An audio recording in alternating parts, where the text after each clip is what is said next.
We've got some big partnership news. The Associated Press publishes US election results on EOS. We make DeFi easy, and much more. Hello, EOS Nation. I'm Daniel Keys, and this is episode 80 of the EOS Hot Sauce. As always, our spicy weekly updates are available in every format. Watch on YouTube, listen on SoundCloud or your favorite podcast player, or read it at eosnation.io. That's also where you can subscribe to the EOS Nation newsletter to get that spicy sauce poured straight into your inbox. However you prefer it, help spread the sauce by smashing that like, ringing that bell, and giving us a 5-star rating. Let's get to this week's spicy goodness. This week, Blockchain-Based Service Network, or BSN, dfuse, and EOS Nation announced a Trilateral partnership. We believe this partnership will have significant and sustainable positive impact on the growth and strength of the EOS mainnet for the long term. EOS Nation wanted to ensure the inevitable traffic growth from the BSN goes to the EOS mainnet, not another EOSIO iteration. This is why the end-to-end integration was so important. The incentives are aligned for BSN to point to the mainnet instead of elsewhere. EOS Nation ensures this. Essentially, BSN is positioning itself to be the main funnel for any and all developers in China to come and develop on a blockchain. BSN founding members include China Mobile, the largest mobile telecommunications corporation by market capitalization, and also the world's largest mobile network operator by total number of subscribers, and China UnionPay, the largest card payment organization, debit and credit cards combined, in the world, offering mobile and online payments based on total value of payment transactions, ahead of Visa and MasterCard. Here's what dfuse had to say about the partnership. BSN International's customers can now publish their applications on the EOS mainnet with direct access to dfuse APIs. BSN's customers can access the free dfuse Community Edition, hosted by EOS Nation, a leading EOS block producer, in support of the global community. Customers with requirements that exceed the Community Edition's limits can access with higher level guarantees and full technical support directly from dfuse. BSN makes it easy for developers to pick what best suits their needs, and we enhance that offering by ensuring developers can use the immensely powerful dfuse services at no cost. dfuse is a massively scalable open source platform for searching and processing blockchain data, empowering developers with capabilities to build modern blockchain applications with fast, fluid interfaces that deliver exceptional user experiences. There's nothing quite like it. Here's what BSN had to say. The BSN is a one-stop shop for dApp developers to deploy and manage any permissioned or permissionless blockchain applications. We have built entire operating environments and shared nodes on BSN's public city nodes, or PCN, around the world. Developers only need to choose which PCN to connect and upload smart contracts. We will do everything else for you. Having a free edition of dfuse offered on the EOS mainnet opens the doors for those applications to follow suit directly in the EOS mainnet instead of elsewhere, ensuring the value remains and grows on the EOS mainnet. For more information on this partnership, check out the latest edition of Everything EOS, where EOS Nation CEO Yves LaRose discusses the significance of it with Zach and Cheney. Also, be sure to follow dfuse on Twitter to stay up to date on their latest developments, such as the newly announced account history feature that is sure to make many developers happy. Up next, the Associated Press partnered with Everpedia to bring the 2020 US presidential election results to the blockchain. The Associated Press has been reporting US election results for the past 150 years and are considered the gold standard in the industry. This partnership with Everpedia brings that gold standard to the next level. While the AP is publishing on both Ethereum and EOS blockchains, Everpedia highlights that EOS's technology is optimal for this particular use case. Here's what Sam Kazemian from Everpedia had to say about that. Bringing information on-chain that is origin-sourced and cryptographically signed requires a high rate of refresh. It involves many state changes that don't have a lot of value changes.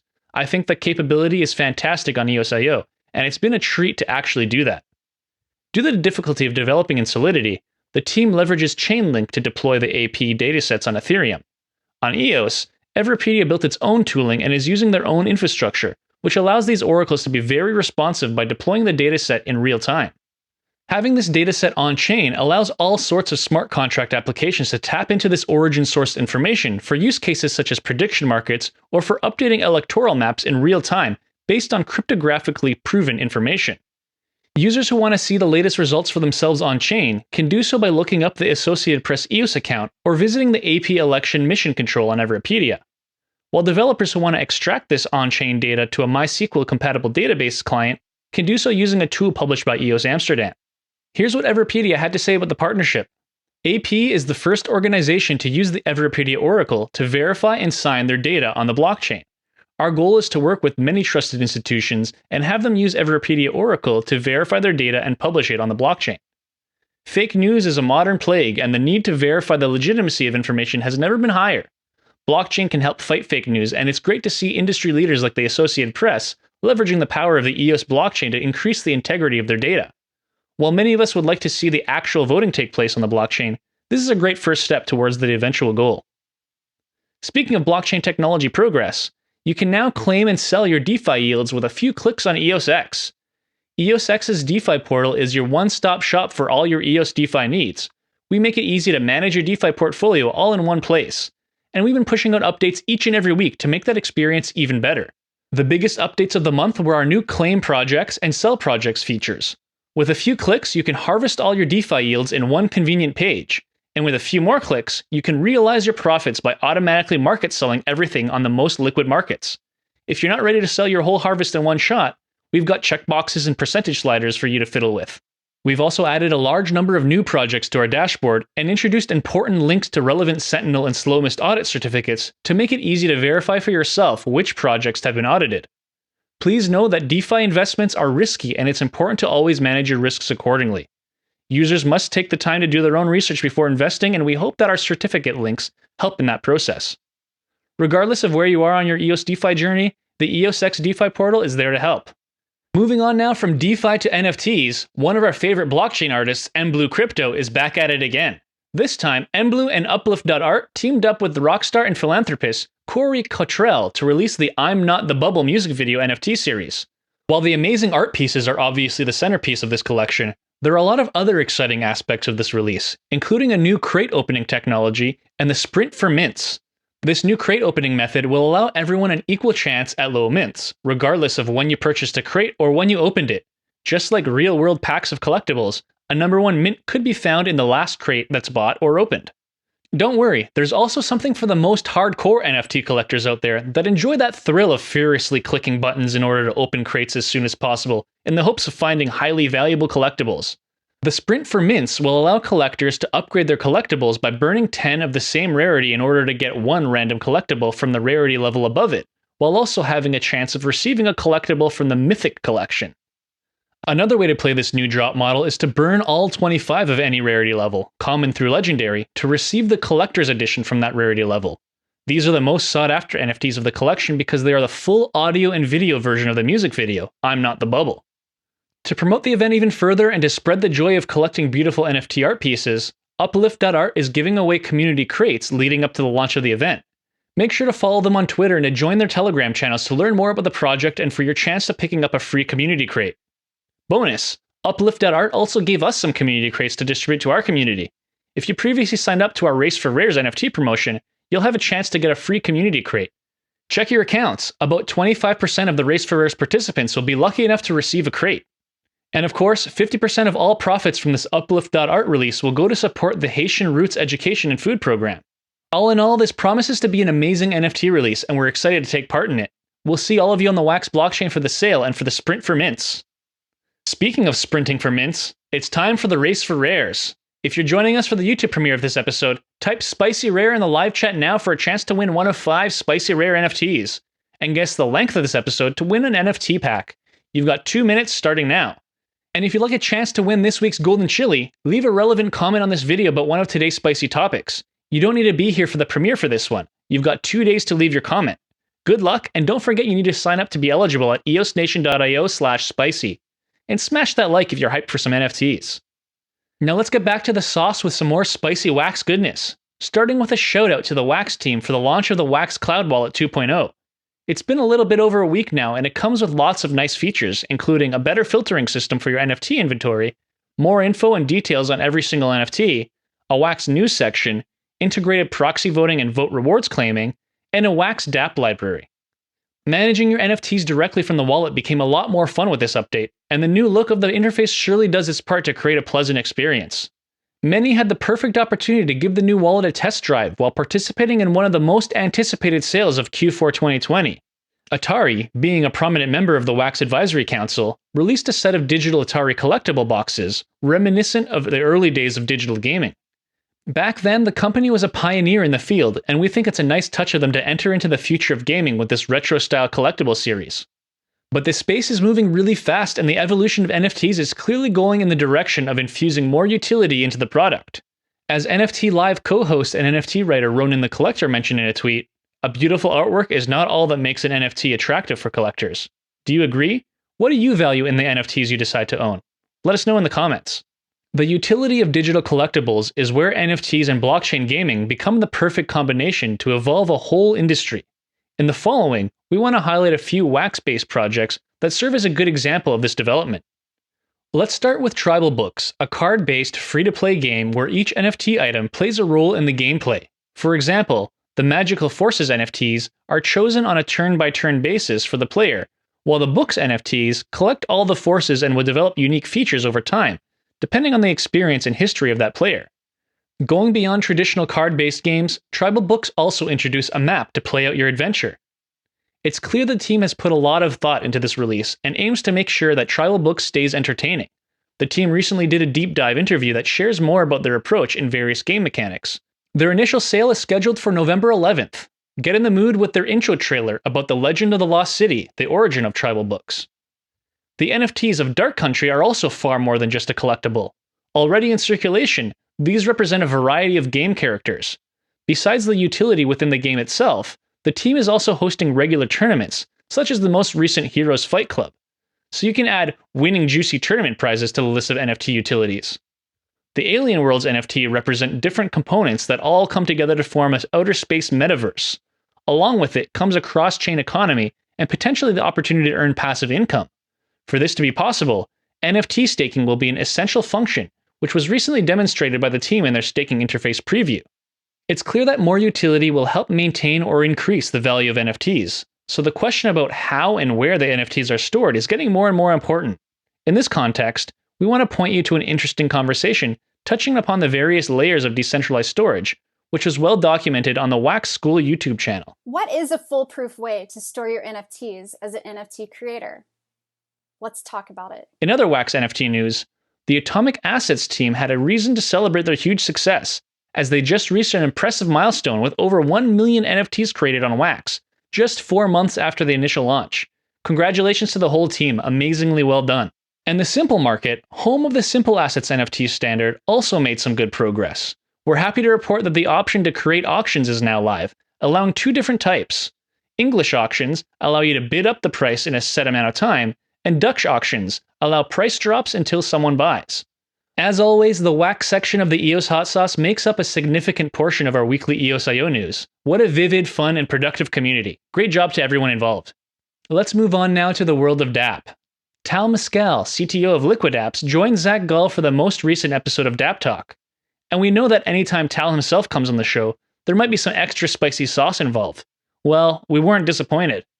Introducing the opportunity to run light DSPs opens up a new plethora of possibilities for the DApp network and pushes the spectrum of customizable options towards maximal decentralization. The Light DSP protocol lowers the bar significantly so that Light DSP services could even be offered through Browser tab. On top of that, this offering is 100% chain agnostic. As the infrastructure requirements for the Light DSP nodes are pretty low, it's possible for them to offer lower prices for their service packages, which ultimately benefits the developer community. The opportunities are endless, and we recommend watching the full video interview to dive deeper and witness the excitement that Zach and Tal have for this new product. And now let's check in with the world of Ultra. The Ultra team shared an updated overview of the UOS token model and all the various aspects of how the UOS token will be driving the Ultra ecosystem. While one of the most obvious use cases for a token would be buying and selling Ultra's games, services, and items, Ultra's vision for UOS goes way further. Lowering the hurdles for new users, fiat payments will be possible through a fully integrated fiat to UOS conversion process, where fiat will be merely a gateway. From here, UOS is the sole medium of exchange between gamers, developers, streamers, and brands, allowing this ecosystem to thrive. We recommend reading the full article to anyone interested in Ultra, but here are a few of the highlights. UOS can be used for plenty of non-purchase transactions such as betting applications, tournaments, tipping, and more. Rewards can be earned through staking UOS for resources or other forms of user engagement. Through a yet undisclosed partnership, players can mine UOS by providing computing power. The UOS token will also play a significant role in the creation of ultra-native NFTs. Each NFT will have a certain amount of UOS fused into the NFT, and the NFT owner can break an NFT to access the contained UOS tokens at any time. Additionally, the team explores cross-chain functionalities and therefore decided not to force a full migration of the ERC20 UOS token to the Ultra mainnet. These cross-chain plans tie in nicely with the most recent news we got from the Ultra team, as they just announced a partnership with the Sandbox, a very popular blockchain-based metaverse. Here's what Nicolas Gillet, co-CEO of Ultra, had to say. This partnership crystallizes the first step of Ultra into the metaverse by building bridges between our community and the Sandbox community. Ultra's experience is designed for such types of collaboration, and starting with a product like the Sandbox offers us the opportunity to push blockchain technology further into exciting uncharted territories. Once again, we see EOSIO smart contracts providing the flexibility the developers need to fulfill their vision. We're very excited about the launch of Ultra, as the team has put a lot of work and thought into this project. The future of gaming is near. And finally, Zach Gull and Cheney Moore welcomed Voice CEO Salah Zelatimo to Everything EOS this week to dig up some insights on the future of voice. The first 30 minutes of the show features the Salah interview as he answers the community's most pressing questions about voice, while the last hour of the episode includes Yves LaRose, CEO of EOS Nation, for a lively breakdown and discussion about the interview.